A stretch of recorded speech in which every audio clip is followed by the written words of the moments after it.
ভোটের রেজাল্ট বেরিয়েছে 4 জুন। তারপরে বহুদিন কেটে গেছে। স্কুলে স্কুলে কেন্দ্রীয় বাহিনীর জওয়ানরা, আমরাই দেখাচ্ছিলাম বিভিন্ন জায়গায়, বিশেষ করে নকশালবাড়ি হিন্দি হাই স্কুল। গতকাল আমরা দেখিয়েছিলাম যে কিভাবে পড়াশোনা নষ্ট হচ্ছে, কারণ কেন্দ্রীয় বাহিনীর জওয়ানরা এখনো রয়েছেন এই স্কুলে। এবং আজকে ইম্প্যাক্ট নিউজ 18 বাংলার খবরের জেরে আজকে কেন্দ্রীয় বাহিনীর জওয়ানরা নকশালবাড়ি হিন্দি হাই স্কুল ছাড়লেন। সরাসরি চলে যাব প্রতিনিধি বিশ্বজিতের কাছে। বিশ্বজিৎ, আমরা তো দেখালাম, কিন্তু প্রশাসনিক কোন স্তরে তৎপরতায় আজকে কেন্দ্রীয় বাহিনীর জওয়ানরা এই স্কুল খালি করলেন? দেখো, একেবারেই গতকাল যখন আমরা খবর দেখাই, আমরা কিন্তু জেলা পুলিশের যিনি পুলিশ সুপার রয়েছে তাকে জিজ্ঞাসা করেছিলাম এবং তিনি পরিষ্কার জানান যে কোনো মতেই স্কুলের কিন্তু পরিকাঠামো, স্কুলের পঠন পাঠনে কোনো প্রভাব পড়বে না। এবং সেই মতোই কিন্তু দেখা গেল যে নিউজ 18 বাংলার খবরের জেরে প্রধান শিক্ষক কিছুটা হলেও তার যে চিন্তার ভাঁজ, সেই চিন্তার ভাঁজ কিন্তু কাটলো এবং তিনি নিউজ 18 বাংলাকে ধন্যবাদ জানালেন। এবং এর জেরে দেখা গেল যে আজ দুপুর থেকে কিন্তু কেন্দ্রীয় বাহিনী, যে এক কোম্পানি কেন্দ্রীয় বাহিনী ছিল, সেই কোম্পানি কিন্তু স্কুল ছাড়তে শুরু করলো এবং তাদেরকে অন্যত্র পাঠানো হয়েছে। এবং যিনি শিক্ষক রয়েছেন তিনি কিন্তু ধন্যবাদ জানিয়েছেন নিউজ 18 বাংলায়, কারণ তিনি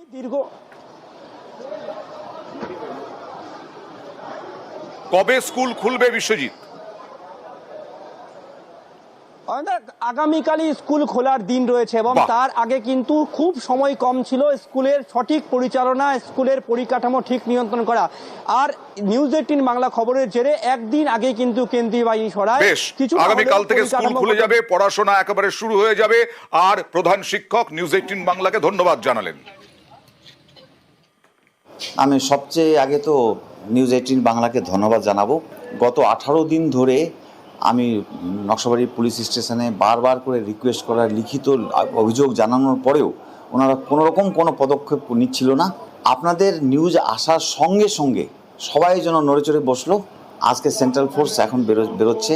আমরা আজকে রাত্রের মধ্যেই সমস্ত স্কুল পরিষ্কার পরিচ্ছন্ন করে কালকের থেকে যেন সুষ্ঠু মতন স্কুল চলে, বাচ্চারা যেন কোনোরকম কোনো অসুবিধায় না পড়ে, সেটার জন্য আমরা সচেষ্ট আছি।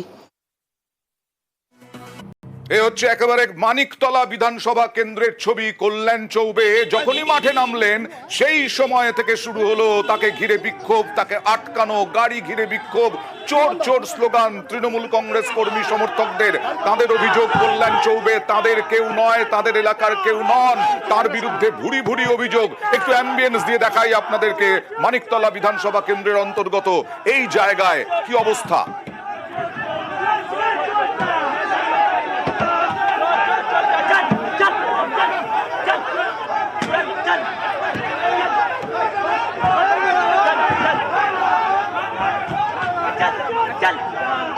গাড়িতে লাঠির পর লাঠি, কল্যাণ চৌবের গাড়িতে তারা, সাথে থাকা কেন্দ্রীয় বাহিনীর জওয়ানরা হিমশিম খাচ্ছেন পরিস্থিতি সামাল দিতে। মানিকতলায় নতুন করে উত্তেজনা। সরাসরি চলে যাব প্রতিনিধি পারাদীপের কাছে। তীব্র গরমের মধ্যে রাজনীতির ময়দান, ভোটের ময়দান, পারাদীপ গরম হলো কিভাবে?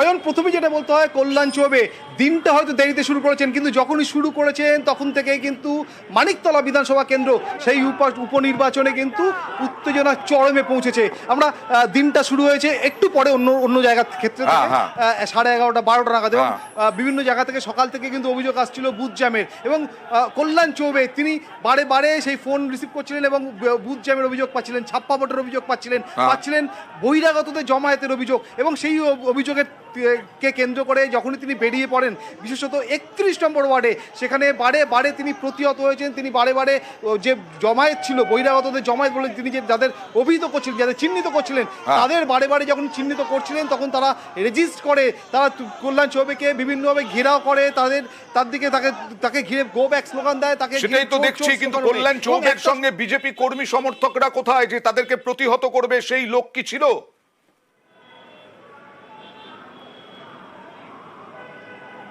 একদমই এই প্রশ্নও কিন্তু কল্যাণ চৌবেকে করা হয়েছিল যে আপনি যে বুথ জ্যামের অভিযোগ করছেন, ছাপ্পা ভোটের অভিযোগ করছেন, কিন্তু সেটা কি তাহলে রেজিস্ট করা যাচ্ছে না মানিকতলা বিধানসভা কেন্দ্রে? কল্যাণ চৌবের জবাব, তিনি যেটা বলছেন যে বিরোধী শূন্য উপনির্বাচন বিরোধী শূন্য উপনির্বাচন এবার নতুন করে দেখলো, এবং শুধু তাই নয়, তার একই সঙ্গে তার অভিযোগ বিভিন্ন জায়গা থেকে সকাল থেকে তাদের যারা নির্বাচনের এজেন্ট ছিলেন, নির্বাচনী এজেন্ট ছিলেন, তাদের তুলে দেওয়া হয়েছে, তাদের ভয় দেখানো হয়েছে। এবং এরই প্রতিবাদে এই মুহূর্তে নিউজ 18 বাংলা সবার আগে অয়ন যে খবরটা তোমায় জানিয়ে রাখবো, এরই প্রতিবাদে কল্যাণ চৌবে, মানিকতলা বিধানসভা কেন্দ্রের ভোটার, তিনি তার নিজের ভোটটি বয়কট করছেন, তিনি তার নিজের ভোটটি দিচ্ছেন না।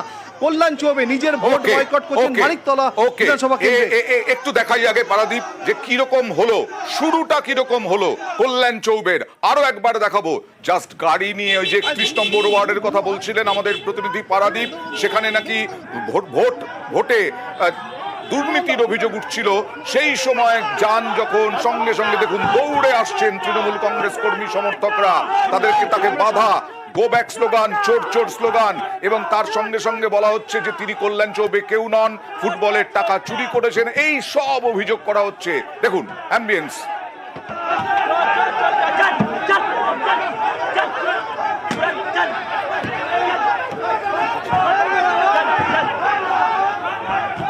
এর আগেও কাকুরগাছিতেও বিক্ষোভের মুখে পড়লেন। পারাদীপের কাছে যাবো, তবে তার আগে একটু ভিজুয়ালটা দেখাবো।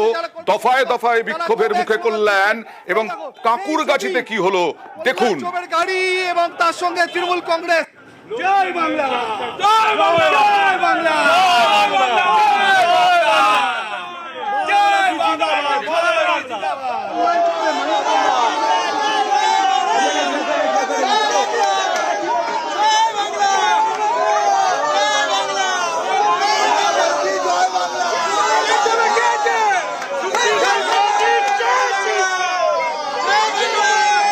আরো একবার চলে যাবো পারাদীপের কাছে। পারাদীপ, এই সব দফায় দফায় বিক্ষোভের কারণ কি? আসলে গতকাল কুণাল ঘোষ যে অডিও বিস্ফোরক পোস্ট করেছেন, তাতে ইন্ধন জুগিয়েছে, উৎসাহ বাড়িয়েছে তৃণমূল কংগ্রেস কর্মী সমর্থকদের।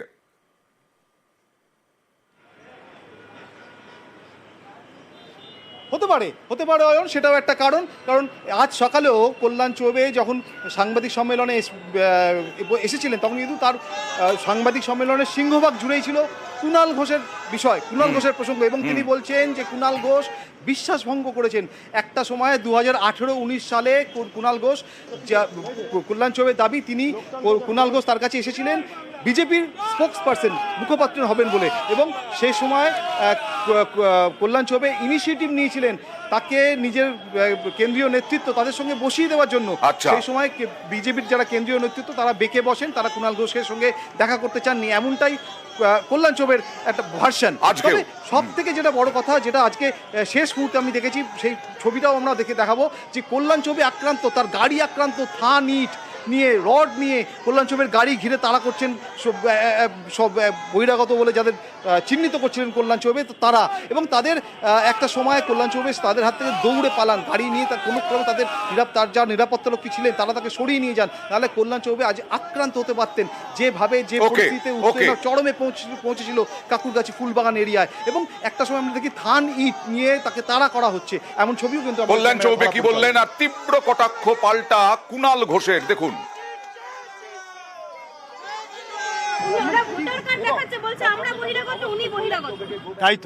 তাই তো বলবে, একজনের একই নামে 15টা ভোটার কার্ড আছে, অসংখ্য এখানে আধার কার্ড জেরক্সের কালার জেরক্স দিয়ে তৈরি করা হয়। না, বিক্ষোভ শুরু করছে না, এই বিধানসভার লোক নয়, অন্য ওয়ার্ডের অন্য বিধানসভার একজন কাউন্সিলর, তার সাথে 150, 200, 300 লোক নিয়ে আসছে। এখানে কারোর বিয়ে পৈতে অন্নপ্রাশন হচ্ছে না, তবুও 300 ছেলে পালা করে বুথের সামনে দাঁড়িয়ে জটলা করছে, ভোটারদের ভোট দিতে দিচ্ছে না। প্রার্থী যদি বৈধভাবে আসে তার কার্ড নিয়ে প্রার্থীকে গো ব্যাক বলা হচ্ছে, জয় বাংলা বলা হচ্ছে। আপনি এর থেকে কি আশা করতে পারেন?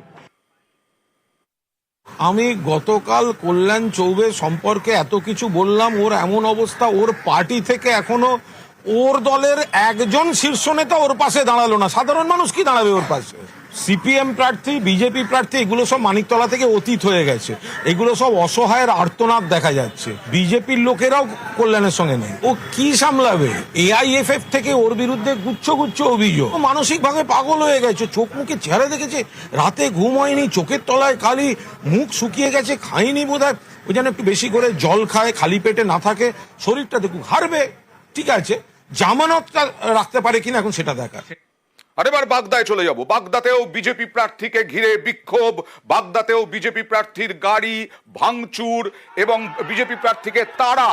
বিজেপি প্রার্থী বিনয় বিশ্বাস বাগদায়, তার প্রতিদ্বন্দ্বী মধুপর্ণা ঠাকুর।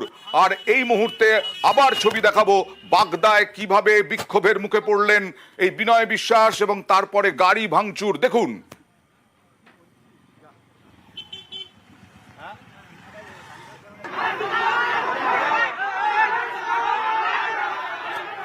বাধ্য হলেন গাড়িতে উঠে পড়তে।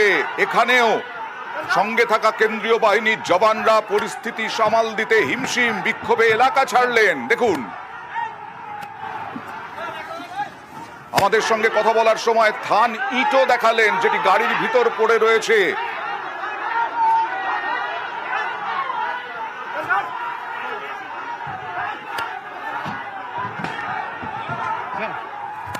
কথা বলবো প্রতিনিধি উজ্জ্বলের সঙ্গে। উজ্জ্বল, এতে কি ভোট গ্রহণ ব্যাহত হয়েছে কোথাও?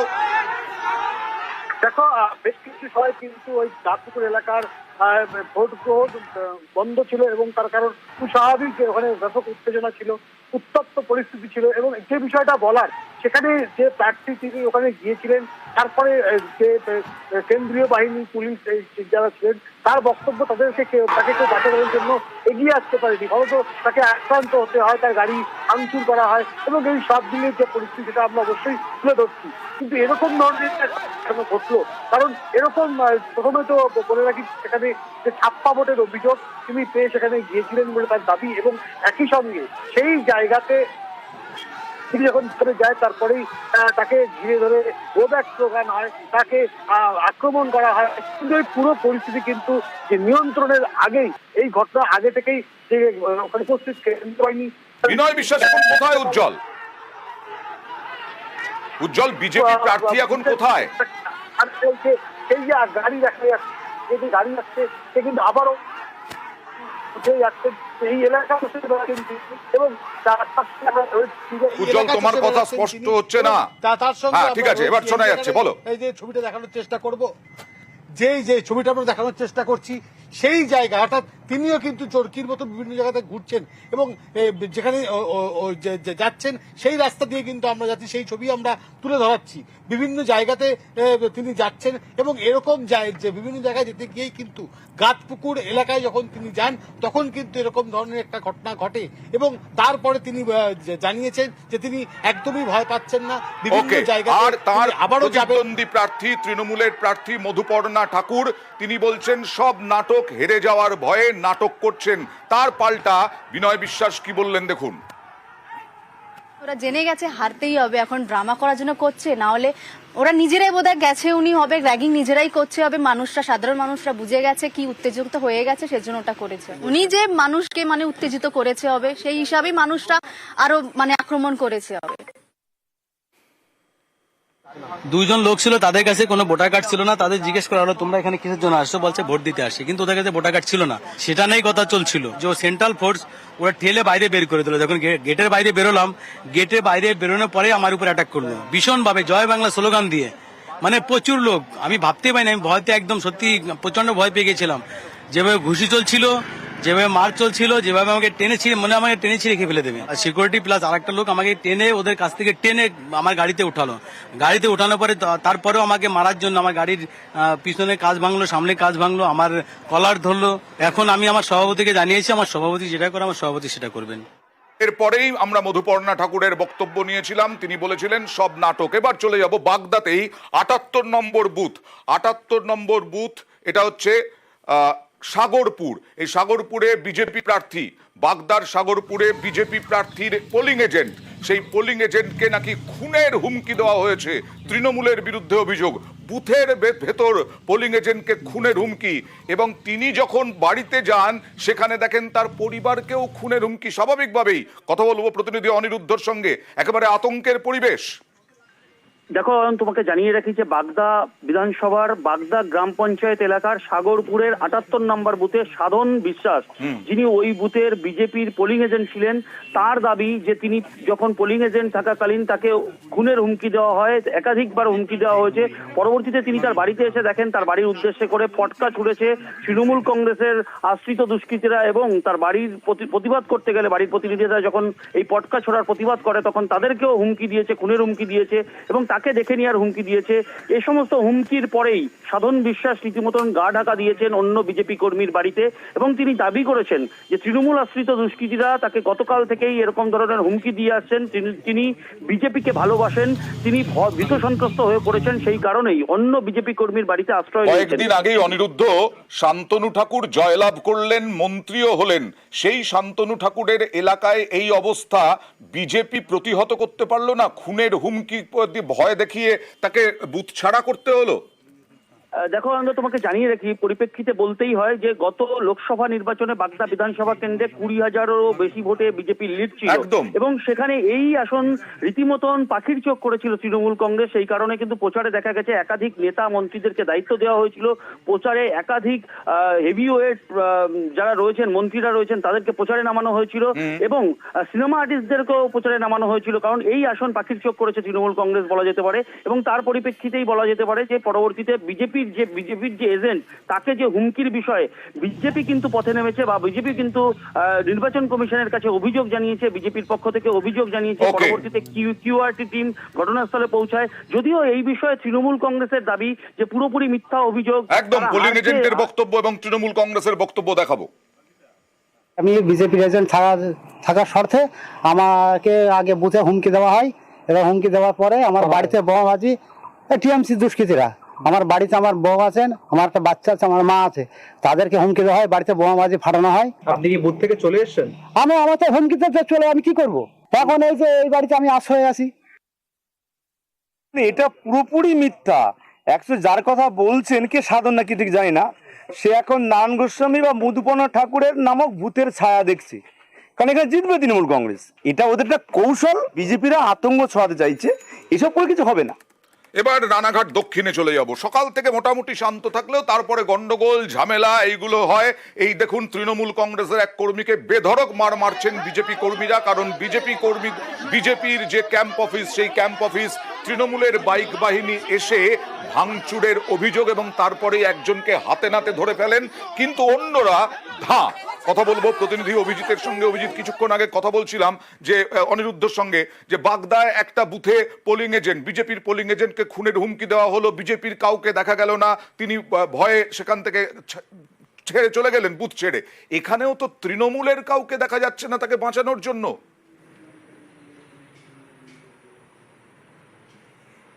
কারণ এখানেই অয়ন বক্তব্য যে যারা তৃণমূলের, যারা আজকে বিভিন্ন জায়গাতে এই যে বাইক বাহিনী, এই বাইক বাহিনী তারা মুখে কোথাও কালো কাপড়, কোথাও মুখে সাদা কাপড় বেঁধে ঘুরে বেড়াচ্ছে, টহল দিচ্ছে, এমনটাই অভিযোগ। এবং এই অভিযোগ বিজেপির। এবং আজকে যখন জগপুরে যে তৃণমূল কর্মীকে, যে তৃণমূল সমর্থককে বিজেপি কর্মী সমর্থকরা বাগে পেয়ে তাকে মারধর করছে, তখন তাকে বাঁচাতে বাকি যে তৃণমূলের কর্মী সমর্থকরা তারা পগার পার। কারণ বিজেপির বক্তব্য যে এরা প্রত্যেকে বহিরাগত, এরা কেউ রানাঘাটের নয়, এরা কেউ এসেছে কৃষ্ণনগর থেকে, কেউ এসেছে পলাশী থেকে, কেউ এসেছে চাকদা থেকে, এবং যে কারণে বাইরের তৃণমূল কংগ্রেসের কর্মী, সেই কারণেই এই রকম ঘটনা। এছাড়াও মোটামুটি শান্তিপূর্ণভাবে ভোট হচ্ছে তো অভিজিৎ?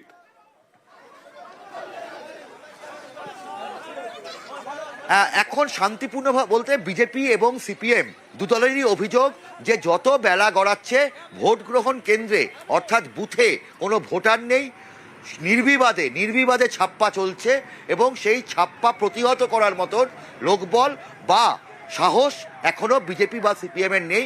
তারা মানে এক বাক্যে স্বীকার করে নিচ্ছে। স্থানীয় তৃণমূল কর্মী যারা মহিলা পুরুষ, তারা কি বলছেন একবার দেখাই।